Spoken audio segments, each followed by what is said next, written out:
Hello, this is Ana Pacheco, SantaFe101.com. My guest today is Jonah Reynolds of Earthship Biotecture. Jonah, do I have your permission to record this interview? Yes, yes, and we're Earthship Biotecture. Yes. Okay, excellent. Thank you. Earthship Biotecture, excuse me. So I know your family's been around for a very long time up in Taos, northern New Mexico. I know your father's done a tremendous amount of work up there. And I'll be sure to put all your contact details and videos and things on along with this interview so people can find out all the stuff that you've done. But so basically, in a nutshell, what is Earthship's Biotecture? Right. We build completely off-grid, sustainable buildings, residential, commercial, government use, um, providing all modern amenities, full power, water, sewage, and everything, um, all over the world, and provide comfort in any climate. Plenty of power, plenty of water, heating, cooling, wastewater treatment, anywhere in the world. So basically, you're totally independent. You're not dependent on the electrical grid, or it's all solar. And so tell me a little bit about that. Right. So the electricity is primarily from the sun. We do have wind modules some places. The buildings are heated by the heat from the sun, passive solar. A lot of people have probably more familiar with passive solar. And then they connect with the earth and interact with thermal dynamics to keep it cool in the summer in places where it's 120 degrees. They catch all the water off the sky, off the roof from the sky, rain and snow melt. They treat all the wastewater on site in gray water planters and black water planters, connected to a conventional leach field, but hardly ever used. Depends on the flow and everything. And they're made of recycled. They look a little different because they interact with the sun, the wind, and the earth and the seasons and everything. They provide all the modern amenities that we come to expect today in the Western world and the rest of the world.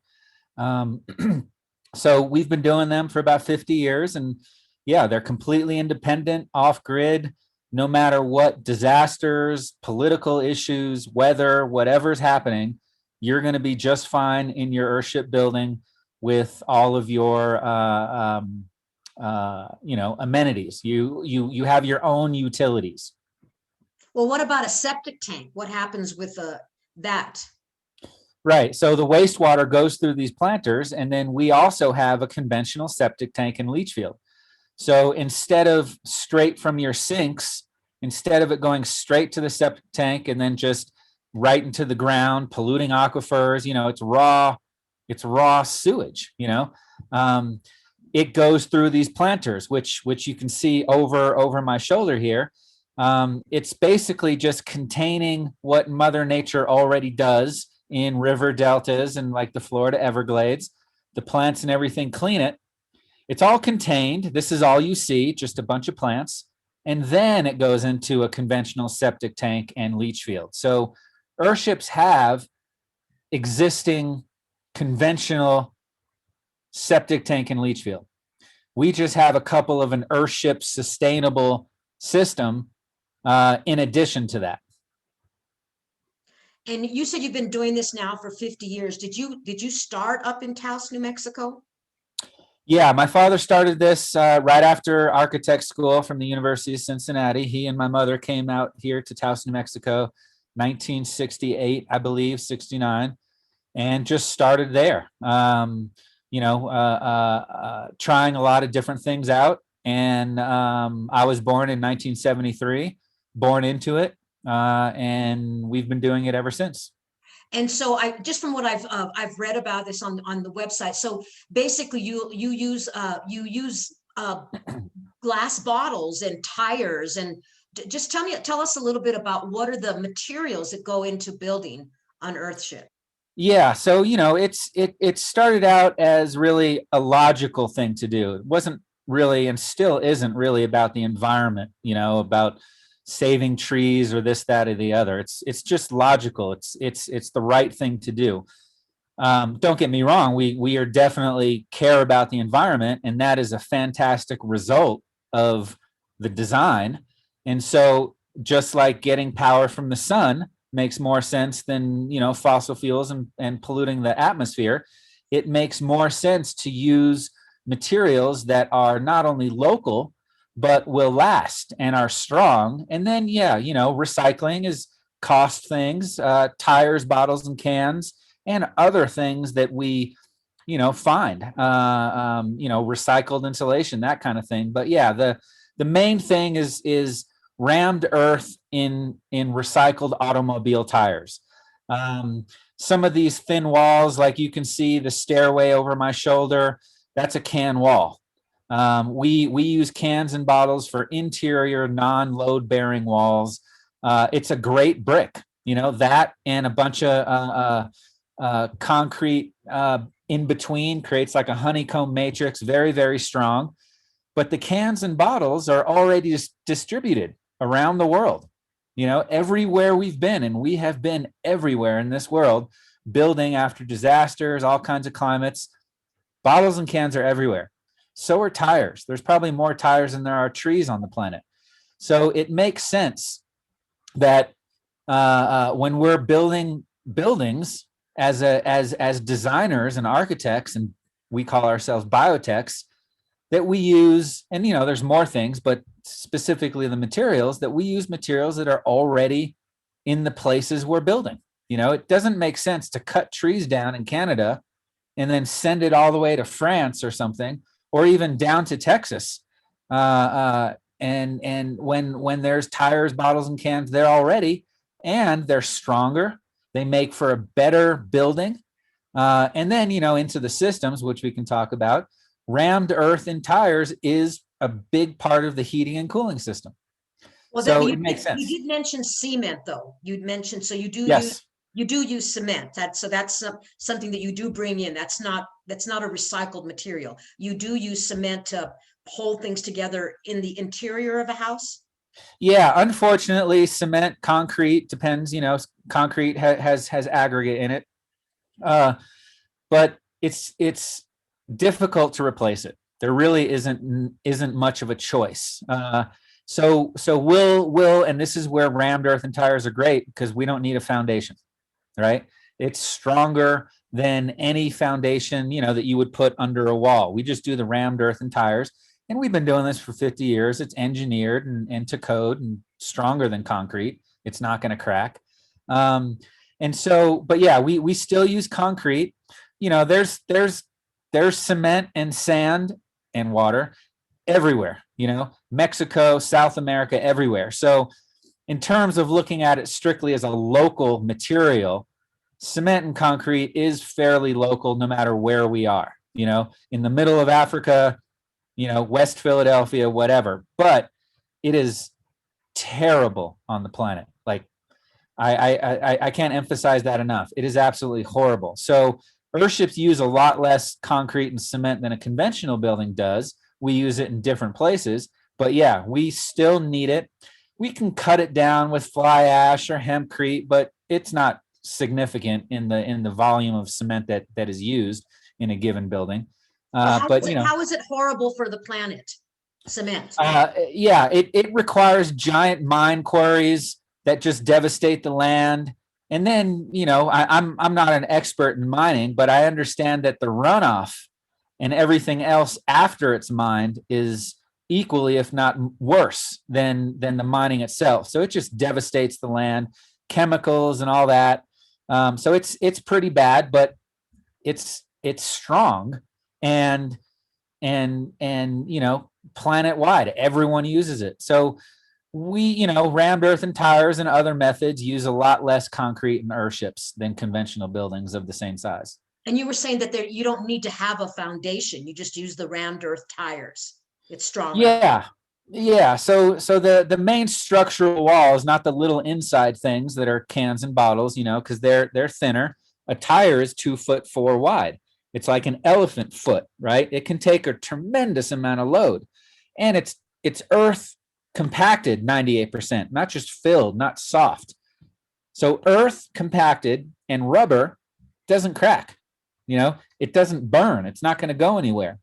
The walls that you see behind me, in the Southwest, mud plaster, maybe in the Northeast, it would be wallpaper or siding or whatever. It can be finished however, but the main structural walls there, they're stronger and can take way more load than any concrete, code required little 10-inch wide thing can take. So there's no need for it. And so we just have the rammed earth tire wall taking all of its load, can take whatever the roof is, whatever kind of snow, Canada, whatever it is. And so that's what we do. And so we save a tremendous amount of concrete there, but it is different. It is still new, even though we've been doing this for 50 years. So some places we have to do a concrete foundation under it, just so that the local building officials and inspectors can even deal with it and relate. That happens very rarely now. Maybe 20 years ago we did that. Again, then it was fairly rare too, but that happens very infrequently. For example, a project we did in Japan, we just had to do a giant, and this is 30 years ago, we had to do a giant slab under the entire building. Well, as you know, they have earthquakes there. There's been a number of earthquakes. That slab has since cracked.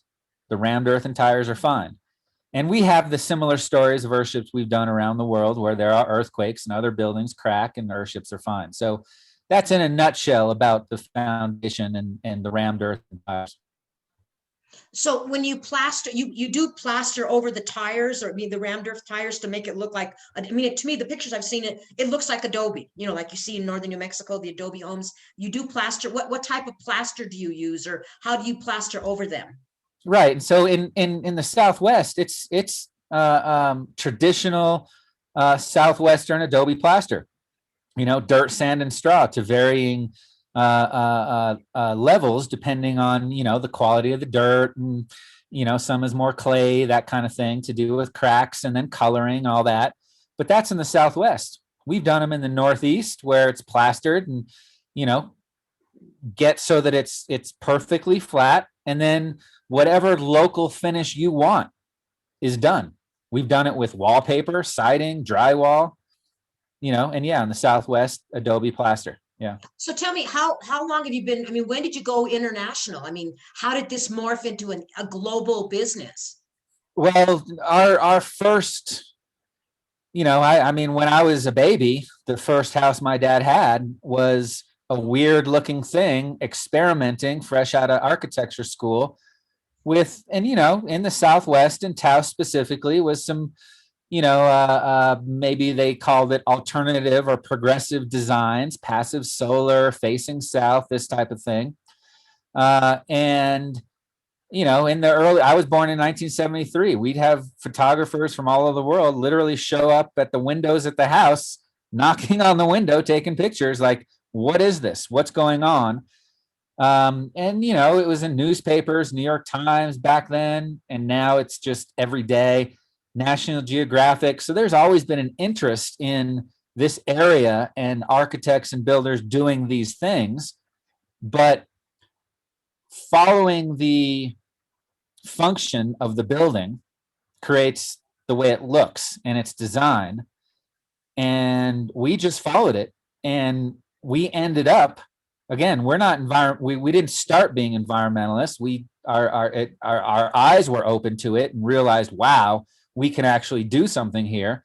And now, you can look at us that way, but it followed us we followed the design and the function and the systems into something that is off grid completely. Water, power, sewage, everything. There's literally nothing connecting to these buildings.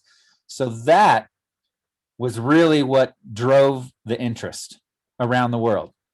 And people just started, like I said, in the early 70s, started showing up in Taos at our house before we even had clients. I was a little baby, and they took pictures, and we were in newspapers, and it just sprang from there. We had clients.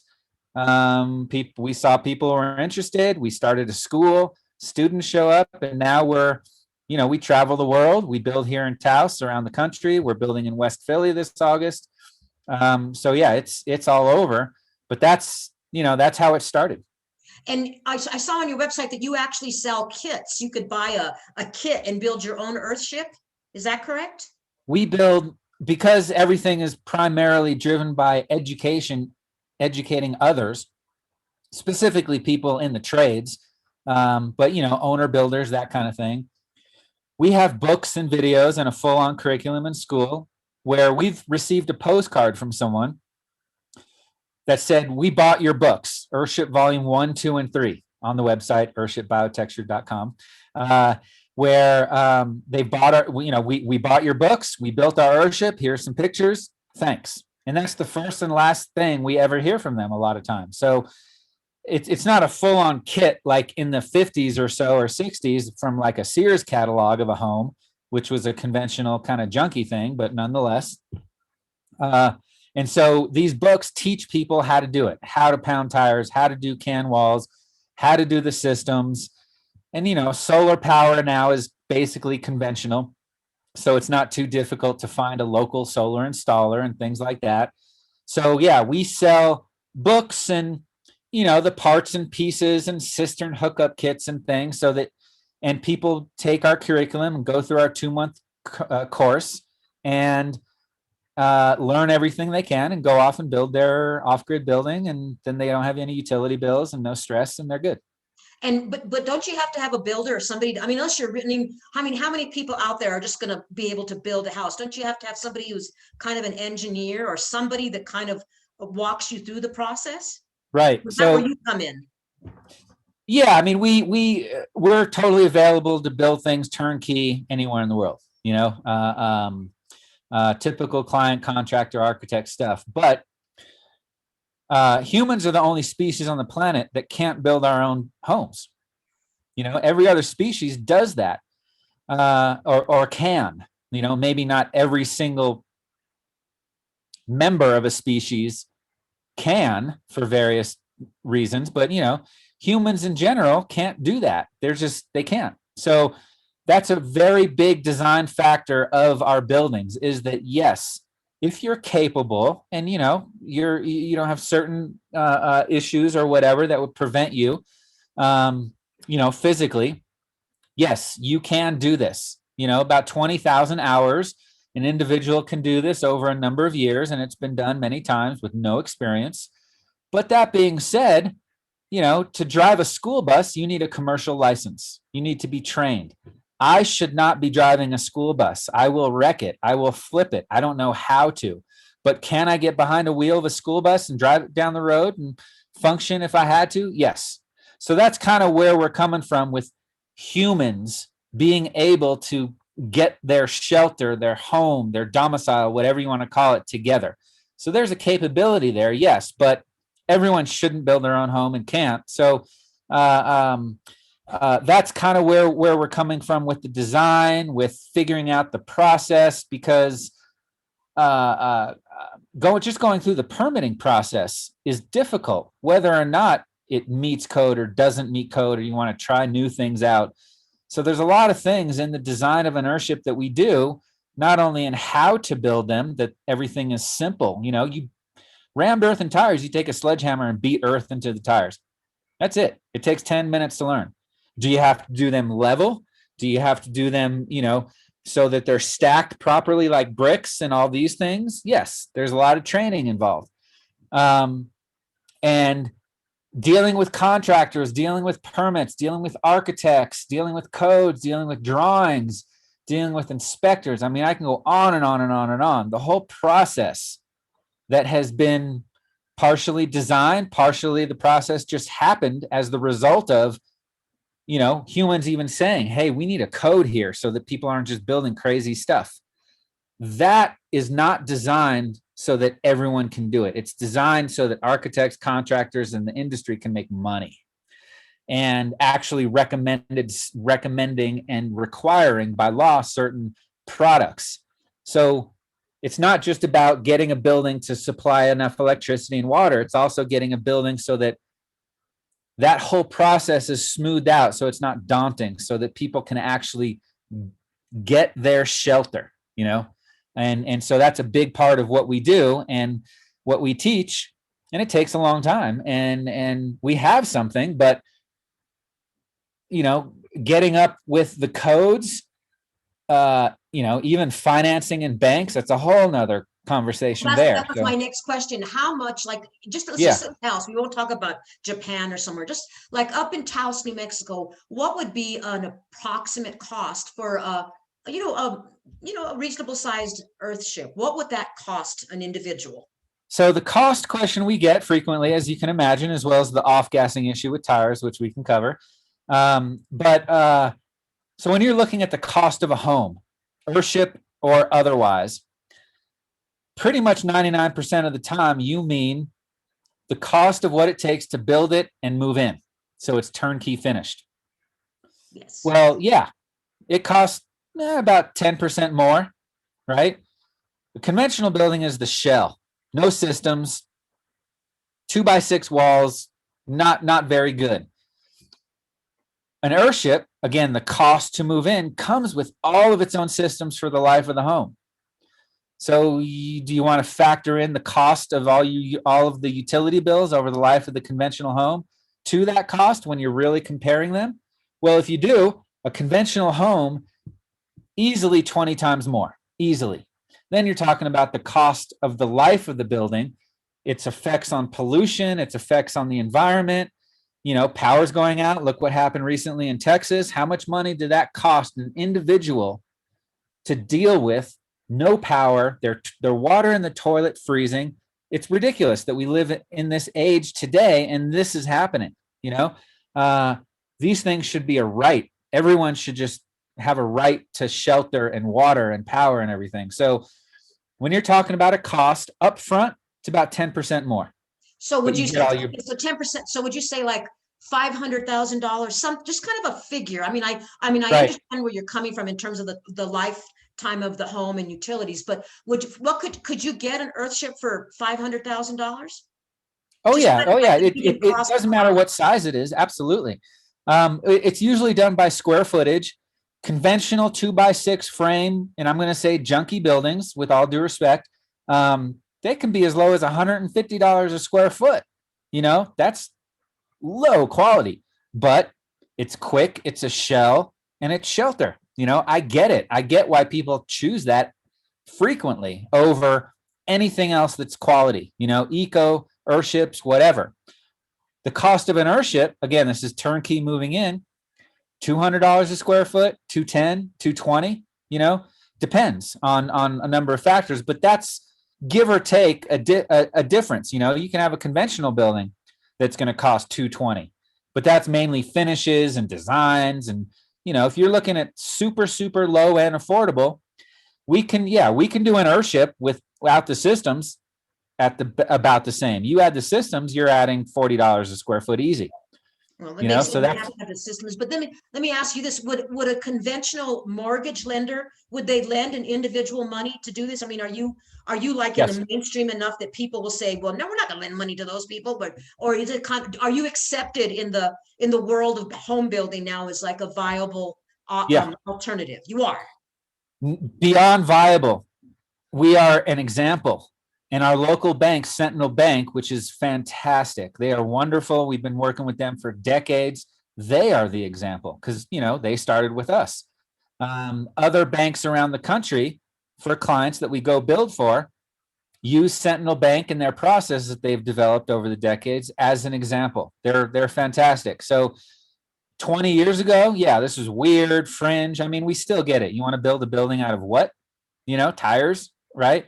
But now it's like, okay, banks love it because among environmental reasons, obviously, but an Earthship, a building that is off grid. And I hope that there's other builders out there that will start doing this. Unfortunately, we're still the only ones, but buildings, Earthships that are off grid, independent of hurricanes, whatever, are a better value. They are worth more. They are a much lower risk than a conventional building. So banks gauge on what they lend by risk. The risk on lending to an Earthship is much lower than risking on a conventional building. So banks love it. They absolutely love it. What about insurance companies? Can you insure? I mean, will you get Yes. homeowners insurance? Same thing. Because Same it thing. won't burn. Let me just ask you: if an Earthship caught on fire, would it not burn? It was kind of like Adobe. Does it not burn because of the walls? Yeah, I was going to get to that. Is fire departments love it for the same reasons. Insurance companies love it for the same reasons, because if there's a forest fire that just mowed down the Earthship, or a flood, or what happened in Texas, and all the plumbing is not going to freeze, because inside of an Earthship is never going to get below 50 degrees, right? If you're in northern Alaska, it might get down to like 57, 58. Here in Taos, New Mexico, it's nice and sunny. It's never going to get below 60, So any kind of disaster, and that's just temperature, insurance companies are not really going to have to pay anything catastrophic out. If there's a giant forest fire, which there has been with Earthships here in our backyard, as you're probably aware of, up in Hondo, outside of Taos, we've had forest fires here, and there's been Earthships because this is our backyard. We've been here for 50 years. And a forest fire literally mowed down an Earthship, just like what you see behind me. The tire walls, you don't see the tires. You can see some of the plaster wall. That's what a tire wall looks like. I don't know if that's going to come through on the feed, but it's a wall. You can't tell the difference. It's just plastered. Fire is not going to go through that, So the result, the building was not a total loss when the neighbors were, again, 2x6 frame things, straw bale things, whatever. Those things gone, like literally nothing left on the building pad except the concrete foundation, because that doesn't burn. The windows, depends on the heat, that'll probably crack out. Obviously the wood. So just this front face here will go away in the middle of, raging fire right there. All the rest of the building, just fine. It's there. Yes, there's going to be damage, but it's not a total loss. So insurance companies love it. Banks love it. Fire departments love it. They're safer. So all those reasons is why not just Earthships, but off-grid, sustainable, eco, recycled materials, earth materials, the way all of our ancestors used to live. These are just better buildings. Yes, they're environmental, but they're better for all these reasons. So then so if somebody was watching this video and they said, I think that's the way I want to go, and they contacted you from start to, from the first point of contact, how long would it take you to build a home? I'm assuming you have like a traditional builder, you have like certain models. You could say, we could build you this model A, model B, model C. So from start to finish, what is the time frame involved? Yeah. So we have 4 or 5 different models, low end, super, super affordable, simple Spartan, simple survival Earthship is what it's called, small, studio efficiency, on up to giant, 10, 12, 20,000 square feet. We've done it all. And, of course, things in between. What is affordable housing? Well, in New Mexico, if you're spending 30% less of your monthly income on your house, utility bills, mortgage, everything on your house, maintenance, 30% or less, it's affordable. We have a model that fits into that, right? It's actually, Earthships are more affordable because they don't have utility bills. So we have different sizes. And when we're talking to a client, we're hearing what they want. Oh, I want 3 bedrooms. I want big open spaces. I want 15-foot high, all kinds of things. And architects deal with that all the time, and it's fine. People have the right to do what they want. We're always going to be saying, well, if you have a 10-foot ceiling as opposed to a 20-foot ceiling, you're going to be spending less on keeping that space warm. Those types of things, right? But yeah, we're a normal architecture construction firm. We're booked out about 2 or 3 years. So there's a time frame right there. Both here in New Mexico, Colorado, East Coast, around the world, disaster relief, humanitarian things, Puerto Rico, Detroit, every inner city is a disaster. But that being said, if a client came to us and we were talking, had our first initial free consultation, and then they were like, I want to go right now, we could probably break ground 2-3 months later in terms of permitting time and, staging and all that. We can build a typical 2-bedroom, 1,500 square foot in about 8 weeks, 10 weeks, 12 weeks, something like that, turnkey, ready to move in. with our Earthship Academy. We always have 30 or 40 students with us over that time frame. We have classes and all that kind of thing, put that together with our 10, 12 person crew.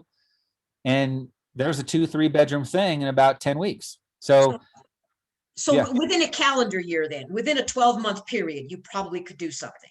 Oh yeah. Yeah. Okay. Yeah. Just as fast, if not faster than conventional. And then I wanted to ask you, I saw on your website that you have a program where you can spend a night in an Earthship. Tell me a little bit about that. Right. Yeah. So, these buildings are different. And as each year goes by, people are more and more interested in the environment. And can I live more sustainably and all this? We've had a website since the web began. It was literally one of the first 1,000 websites. And, we have books that have been out for a long time, but pictures, even video, even this interview can only do so much. Right? People have to experience this, especially when they're thinking about spending 6 figures. This is a giant thing, the biggest thing that most people will ever do in their lifetime.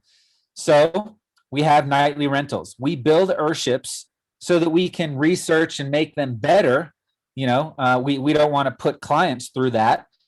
And so, we learn every single thing on buildings. We'll try new things out. We learn on client projects too, of course, as every buddy learns every day. And so we build Earthships on spec here in Taos, New Mexico, for others who want their Airbnb Earthship things, which are crazy popular, booked solid all the time, so that people can experience what it's like to live off grid, sustainable, and with the understanding that there's this reputation from the 60s of anything off grid. Oh, you got a dirt floor and a candle. No, it can be 20 below outside and I'm inside in my shorts, with my computer, internet, anything else. And when people experience that, as opposed to reading about it or seeing an interview or whatever, that changes everything. So yeah, we have nightly rentals. The same Earthships are available for sale, which pretty much all of them sold whenever a disaster hits, like COVID or Y2K. And they're booked solid. People experience them. They're booked out 6-7 months. We've done them for other people who want to have the same type of an income, build an Earthship, Airbnb it.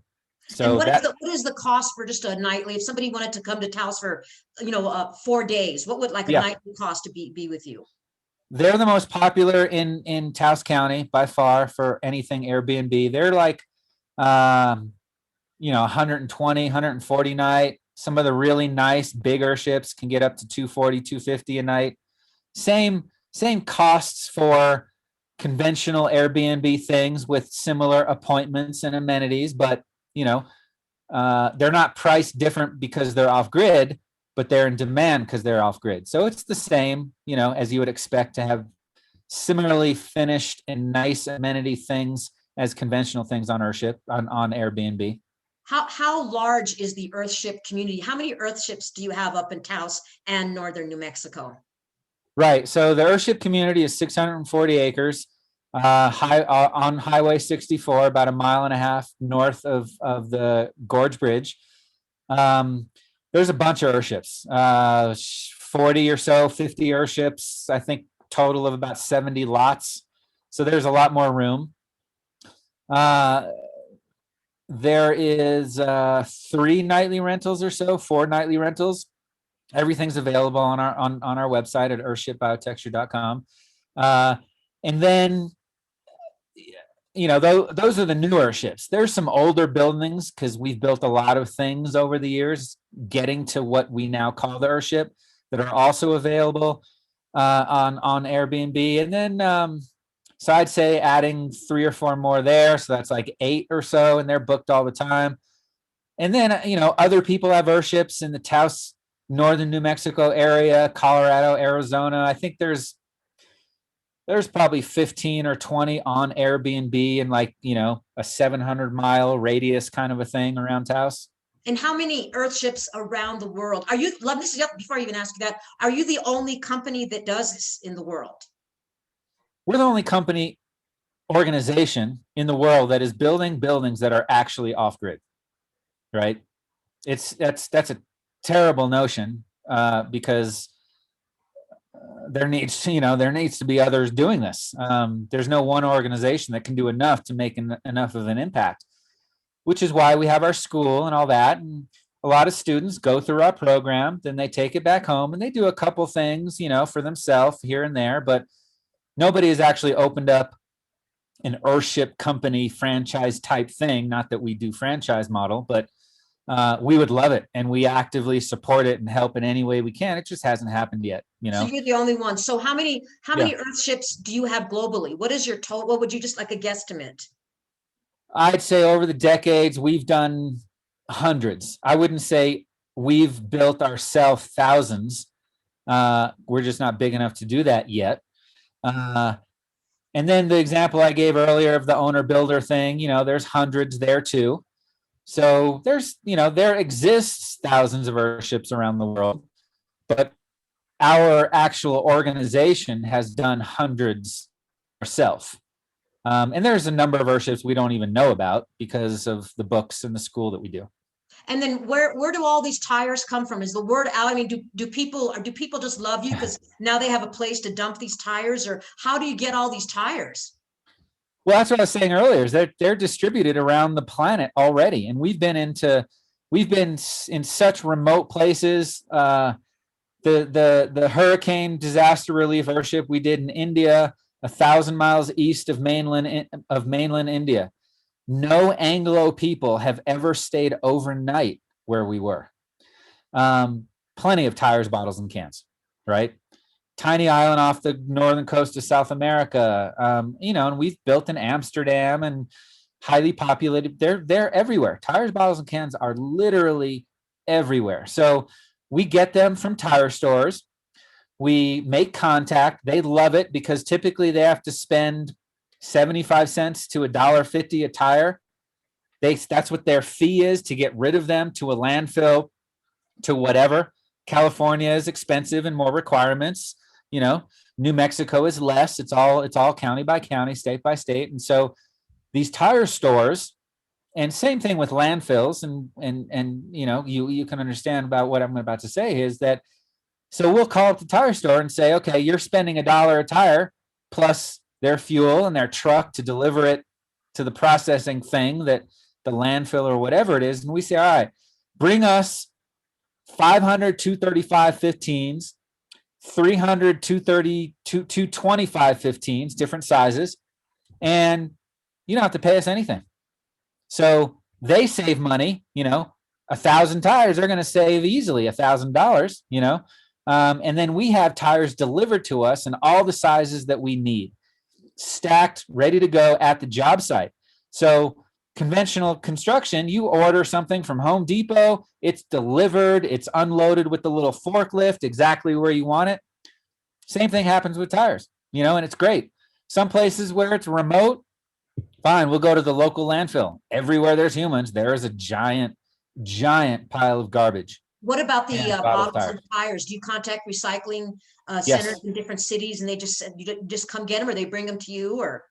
Yeah, so like the tire stores, it's the individual stores, cans and bottles, bars, restaurants, the cardboard that we put in the bottom of tires to hold the dirt in as we're pounding it, backs of restaurants. So in the alleys behind restaurants where it's all messy and nasty because it's just cans, bottles, cardboard, we go in there and clean it up.